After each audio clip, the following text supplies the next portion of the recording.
தூரம் வந்தால் என் நெஞ்சில் பாரம் வந்தால் சாய்வேனே உன் தோளிலே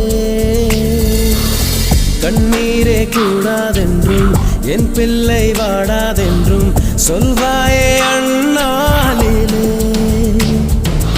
இனி ஒரு ஜன்மம் எடுத்து வந்தாலும் உன் மகனாகும் வரம் தருவாய் உன் வீட்டு சின்ன குயில்